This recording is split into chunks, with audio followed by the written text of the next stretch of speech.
Hi, second grade friends. Today's story is from Knowledge 5, Lesson 4, called Another War Already? Before I begin our read aloud, I'm going to introduce you to your vocabulary words. Your first vocabulary word for today's story is the word economy. Repeat after me. Economy. Economy is the system in which people buy, sell, or trade items or their services. Our second vocabulary word is the word surrender. Say surrender. Surrender means to give up or stop fighting and allow the other side to win. Your last vocabulary word is the word vulnerable. Say vulnerable. Vulnerable means exposed to danger or harm. What started the War of 1812? Adele asked her grandfather. Did we have a big army and navy back then? JP asked, almost at the same time as his sister. Well, replied Grandfather Lafitte, the answers to both of those questions are related. To answer your question first, JP, we did not have a large army or navy back then. We had a fairly small navy and only about 4,000 soldiers. To fight a war and have any chance of winning, the president had to find more soldiers pretty quickly. Remember, in 1812, many Americans were farmers. They used guns to hunt and to protect their homes. President Madison now asked farmers to use their guns to fight for their country. He offered them money and land if they would join. Did they? Asked Adele. Although some people were against the war, explained Grandfather, many of them were eager to join.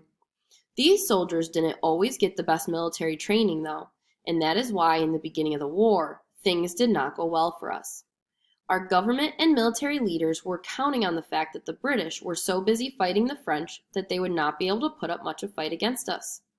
They hoped that the British would not have a large enough army.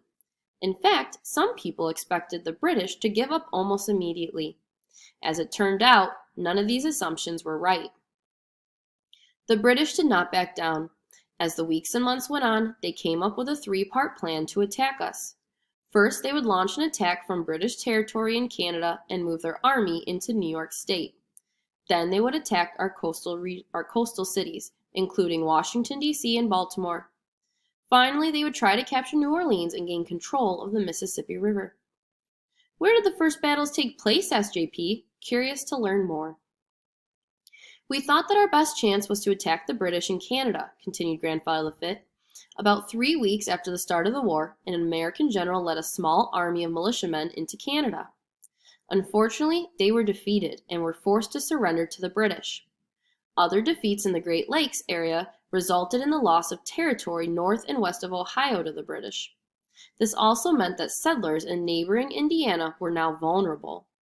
And as we already suspected, some Native Americans took up weapons to fight alongside the British. They thought this might be the only way they could protect their land.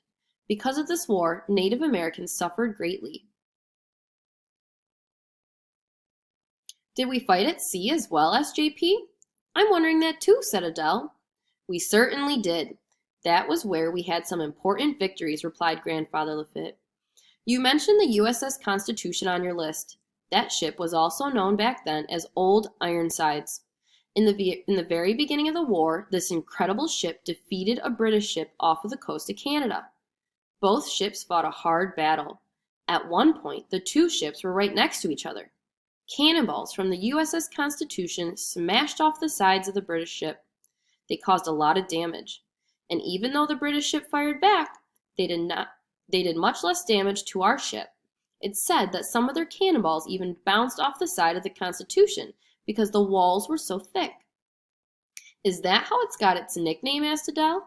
Yes, thanks to Old Ironsides, the British were forced to surrender.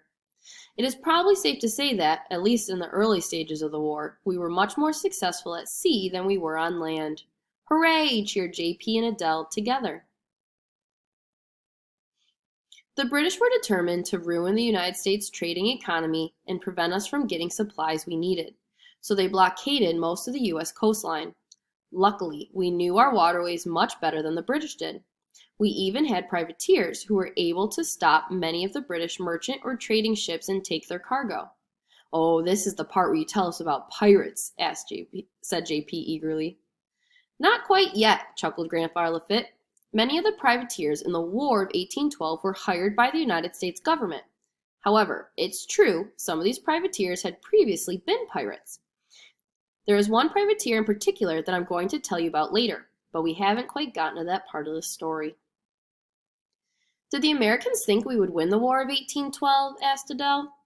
We weren't sure, but we were determined not to give up, explained Grandfather Lafitte. The next year, we sent our army back into Canada.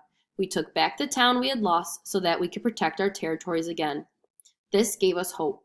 We had another victory later that year when our Navy defeated an entire fleet of British ships on Lake Erie.